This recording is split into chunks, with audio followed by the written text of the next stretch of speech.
Buen día, mi nombre es Juan Diego Martínez Tovar. En esta ocasión, en la materia de amplificadores operacionales, a cargo de la maestra Gabriela del Carmen Suárez Lizárraga, les vengo a presentar el diseño de un filtro activo pasaltas. Por definición, un filtro activo pasaltas es aquel en el que solamente deja pasar a las señales que superan a la frecuencia de corte. Considerando un filtro activo pasaltas de primer orden, tenemos el siguiente circuito equivalente.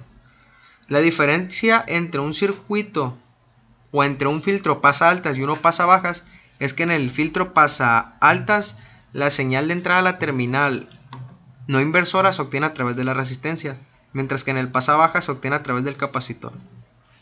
Considerando que el amplificador operacional ideal posee una alta impedancia de entrada que tiende a infinito, tenemos el siguiente circuito equivalente, el cual es una red RC.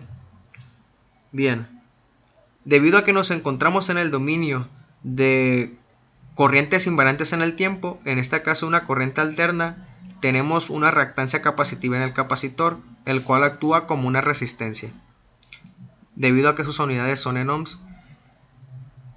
Mientras menor sea la frecuencia, mayor será la reactancia capacitiva, por lo que caerá mayor voltaje en el capacitor. Esto es, a frecuencias menores, mayor será la reactancia capacitiva, por lo cual caerá menor voltaje en la resistencia, y debido a eso, la señal que estará presente en la terminal no inversora será menor. Y mientras mayor sea la frecuencia, mayor será la reactancia, menor será la reactancia capacitiva. Y por lo tanto, mayor será el voltaje que caerá en la resistencia. Esto es, a mayores frecuencias caerá mayor voltaje en la resistencia, por lo cual habrá mayor voltaje presente en la terminal no inversora.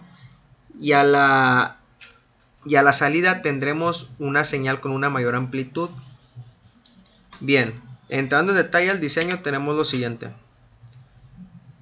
Para el diseño escogí un filtro activo de segundo orden, con una frecuencia de corte de 2 kHz. Hay que recordar que la frecuencia de corte es la misma expresión que para el filtro pasabajas, el cual está dada por la siguiente expresión: 1 sobre 2pi por la resistencia por la capacitancia. El capacitor que escogí para el diseño es uno de 0.12 microfaradios, debido a que es un valor comercial. Y ese es un tip para que no estemos bateando con el diseño, debido a que hay más rangos de valores de resistencias en el mercado. Al despejar la resistencia tenemos que es igual a 1 sobre 2pi sobre la frecuencia de corte por la capacitancia. Al sustituir valores tenemos lo siguiente: la resistencia es igual a 1 sobre 2pi por 2 kHz, que es la resistencia de corte, que multiplica a 0.12 microfaradios. Hay que recordar que micro es por 10 a la menos 6. Por lo tanto, la resistencia nos da igual a 663.15 ohms. La resistencia la pondremos de esos valores, serán iguales, y los capacitores serán de 0.12 microfaradios. Entrando en el diseño, tengo el siguiente circuito: los capacitores de 0.12 microfaradios, tengo mi generador de funciones, la resistencia de 663.15 ohms. En este caso escogí el amplificador operacional LM741 y una alimentación simétrica de más o menos 12 volts. A la salida tengo un voltímetro de corriente alterna, el cual me proporcionará la amplitud de la señal de salida, y tengo la señal de salida conectado al canal A del osciloscopio.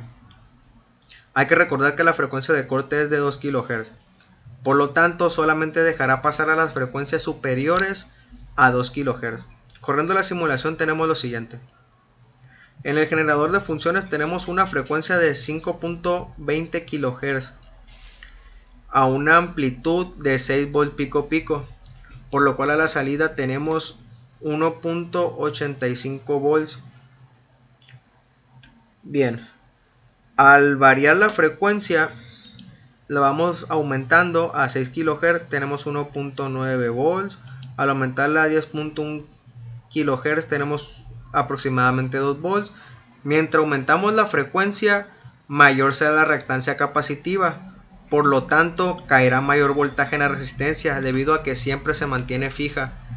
y por lo tanto en la terminal no inversora del operacional tendremos un voltaje mayor presente, por lo que a la salida de igual manera tendremos una señal con una amplitud mayor.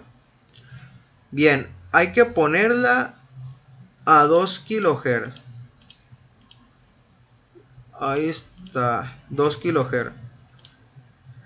Tenemos 2 kHz, tenemos una amplitud de 1.17 volts. Hay que recordar que la frecuencia de corte es de 2 kHz. A ver, ¿qué pasaría si lo ponemos a 1 kHz? Ahí está aproximadamente 1 kHz. El voltaje disminuyó a 0.47 volts. Esto es, le está impidiendo el paso a frecuencias menores a la frecuencia de corte. Ahora, una frecuencia